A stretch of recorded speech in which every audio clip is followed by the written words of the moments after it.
Hi guys, my name's Seb Tudor. I'm the man on the Silver Mountain, and welcome back. Today I wanted to talk about something that's kind of more serious, and that is there are a lot of people nowadays who don't know how to handle relationships, especially when they're already in them.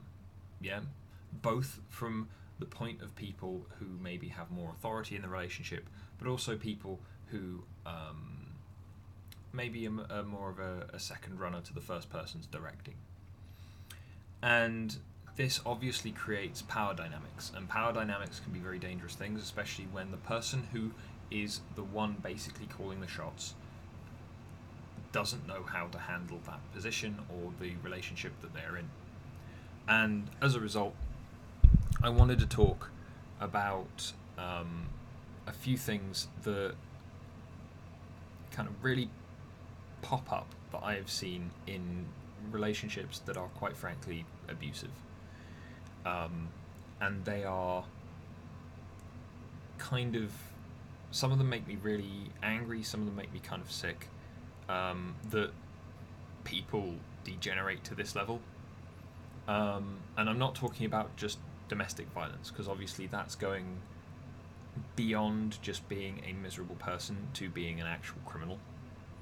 But I'm speaking very specifically about the manipulation and the mechanisms of control that people will put in place to try and secure their relationship.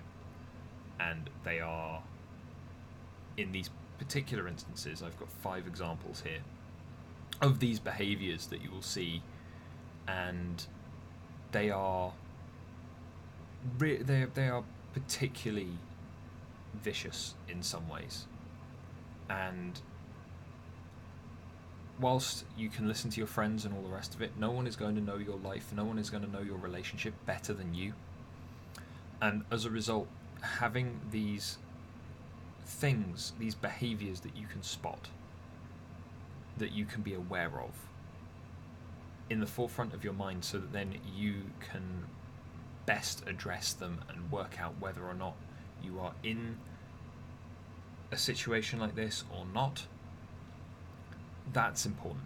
That's very important. Because if you can't moderate your own life and your own things when you are the expert in those things, you are the person that lives it every day and have been living it every day since the beginning of your life. If you can't keep track of those things, if you aren't aware of the things that are going on, then you are only going to end up in a worse state than you were before. So I'm going to go through these 5 things, and they're in no particular order of which is worse. But I want you guys, especially if you've been worried or doubting of your relationship at all anyway, then as per some of the things that I discussed when I was talking about the spectrum of a person and the negative end of that, with the arsehole and the psycho up one end. These are some of the things that maybe those individuals would do, but these can come out from all kinds of people, even if you don't expect it of them. And so the first one that I've not seen all that much of personally, thanks to how busy the world tends to be at the moment, and so it's much harder for the abuser to do this. But controlling your movements, taking away your travel card, preventing you from having money for a taxi or a bus, things like that. Setting rules and boundaries about who you can go places with, where you're allowed to go, when you're allowed to go. And they're often bought in with the idea of your safety in mind. Yeah, which should be a warning bell in and of itself. If someone is doing something for your safety when you aren't unsafe, then that should set off a couple of warning bells, both in macro in regards to things like governments, but far more specifically in regards to these things. When you're not unsafe, but a government or not government, when a person is putting things in place for you, like, oh well, you can't, don't go out after this time, don't go travelling after this time, because it's dangerous. Then someone will prey upon you. They never have in the past. You're no more likely or less likely to have that happen to you than anybody else. In which case, why are they putting this in place? Well, they're going to put it forward as they're caring for you. They want you to be safe. You're precious. You're what they want. They want you to make sure that you're around for as long as possible. And that's true. They do want to make sure that you're around for as long as possible by locking you away, by keeping you where they want to keep you. These rules and things that they will put in place are there far more to police your behaviour and to make sure that you are doing as they tell you to, rather than anything else. And obviously this can lead to people getting emotionally blackmailed if they go against these, or worse still, actually getting harmed if they go against these rules. There's something to watch out for. If someone is starting to try and put in place rules about where you can go, who you can go with, when you can go, how you have to travel, and things like that, it is far more likely, especially when you're not unsafe or you don't need those things, then is much, much more likely that that is going to be there to restrain your behaviour. The next one is they will try and isolate yourself, well, they'll try and isolate you, rather, from people. Now, I can understand, the desire to spend time alone with a partner. I think most people can. I think that's why we pair off. We very much enjoy the company of other people. However, if they want to actively prevent you from going and seeing friends, giving you the ultimatum on whether or not you choose them or your friends and family, if they're actively preventing you from going to gatherings of friends or gatherings of workmates and things like that for no real reason, then it may very well just be a way to either control you, as with the first thing, the first behaviour that we talked about, or it's purely a way of continuing to generate arguments that they can take the high ground on, and to strip you of support mechanisms that may help you away from them, from the abusers. And so it's a case of making sure that you don't let yourself become fully isolated.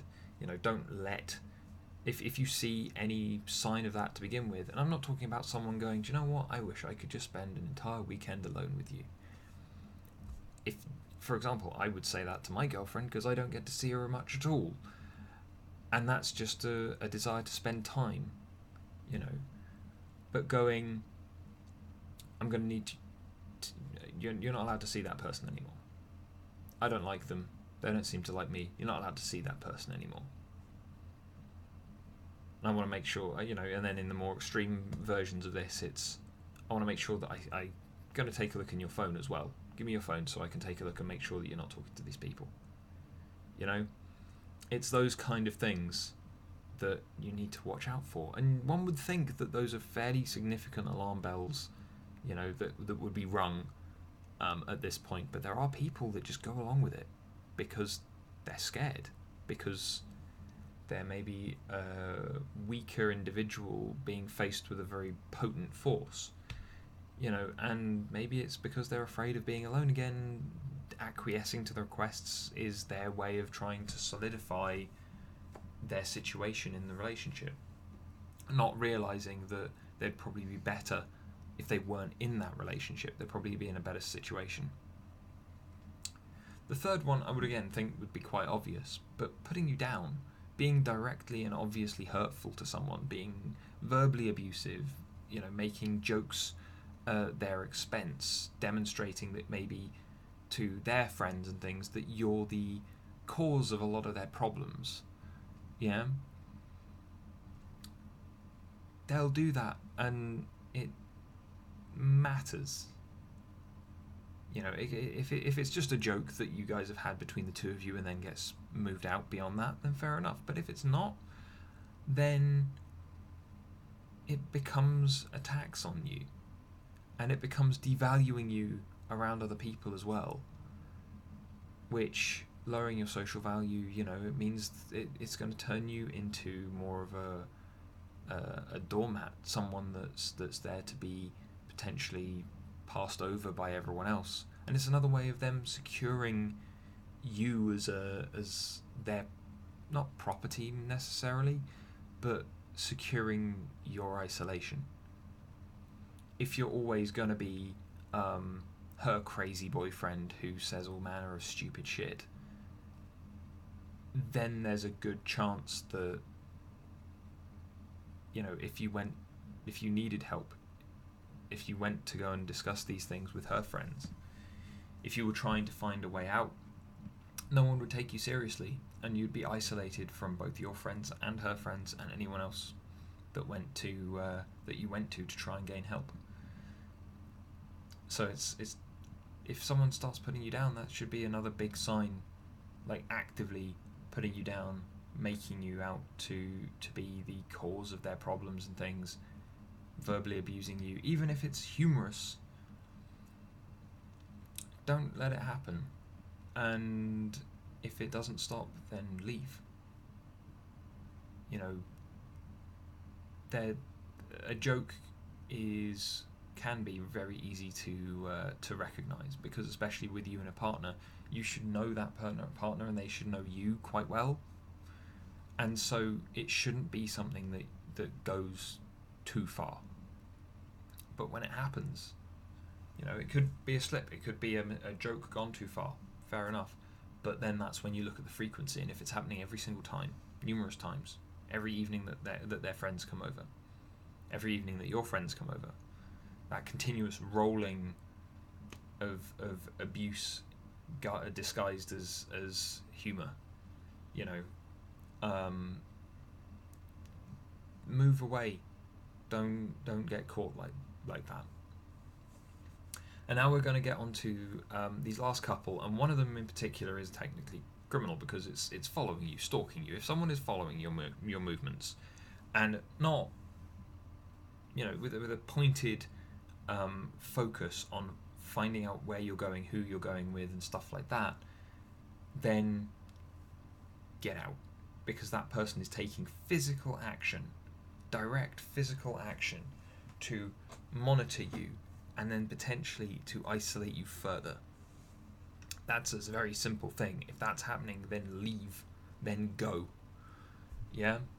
Don't let that kind of thing continue. But then there's the last one, and this one is more nuanced. This is probably the most nuanced here. And this is where, arguments are a normal part of healthy relationships, because conflict is a normal part of healthy relationships. But when a conversation or an argument goes from being discussing points, even in anger, and trying to kind of come to some degree of understanding, then that's fair enough. But when it becomes a case of the argument has become your side is not just detached from reality, but they start trying to actively undermine your understanding of reality, when they are essentially gaslighting you, picking apart what you're saying, removing as much as they can of your trust in yourself and your trust in your own instincts, that's when things start to break down. And I'm not saying when someone is actually presenting you with actual fact.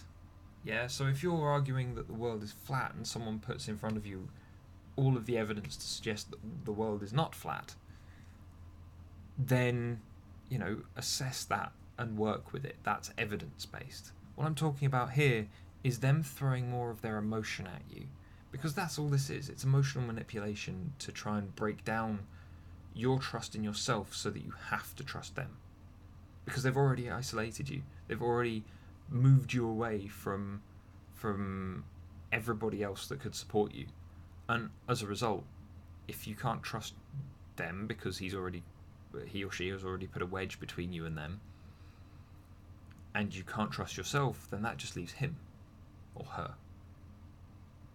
And so there's no other way. And then once they get you to that point where you've broken down your own trust in yourself, then, if you haven't noticed this going on and moved away when you can, there's a good chance that you're kind of going to get stuck.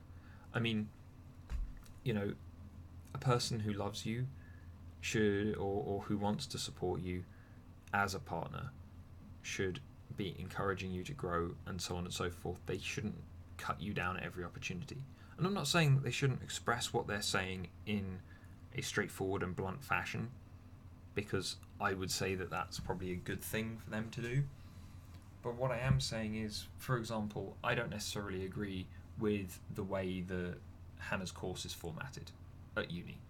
I don't necessarily agree with the way, with some of the topics that they study,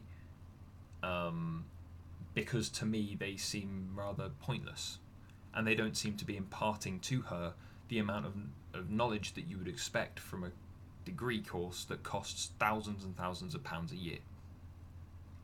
However, am I proud of Hannah for doing a degree? Yeah. Am I proud of the work that she puts forward? Of course I am. Do I try and help her with it? Yes. But so I express my opinions, but that doesn't mean that I act any differently in regards to the way that I support and the way that I try and help, even if I can't help because the topic is something that I've never touched on. You know, at the very least, I can ask, I can try and help, and she can put it in front of me to read or go through with her if she needs me to. You know, that level of support doesn't cost anything. It doesn't mean anything. But when the person is only putting across the negatives and the cut downs and the questioning of your understanding of the world and reality without any real evidence to back up that their side is the correct one, or the one which actually has the weight of evidence in its favour, you know, this should be a big thing. Don't let yourself be walked over, because these power dynamics are very much kind of based around dominance and control, because that person that is doing this is insecure. They have to be aggressive. They have to pin things down and hold it instead of being assertive. Yeah. Now I'm thinking maybe I'll do another video on what I actually mean in full between aggressive and assertive. But you know, for the moment, I realise this has been a more heavy video that doesn't have as much positive to it. But again, these things are important. You know, I've seen some really, really great people get stuck in relationships where these things are to one extent or another going on, and it's affected them, it's affected the people around them, you know, it's affected their prospects and the things that they can do, and it's drained their resources as well to some extent or another, be it actual mental or emotional resources or actual monetary kind of and physical resources as well. So yeah, I hope you guys found this interesting, and I hope you guys find this useful if you are in this kind of situation. And I realise that extracting yourself from a situation, even if you realise that this is the reality of it, that these things, these signs of abuse are present, and not just tangentially, but they are core to your relationship, and as a result you probably feel pretty shitty about the way that things are going. You know, I hope that having these pointed out and talked through at least gives you maybe more to think on to get to where you're going. But anyway, guys, thank you very much for watching, and I'll see you in the video tomorrow. Take care. Thank you very much for watching, guys. If you found this at all entertaining or interesting or useful, then please drop us a like and subscribe for more, and I'll see you in the video tomorrow. Take care.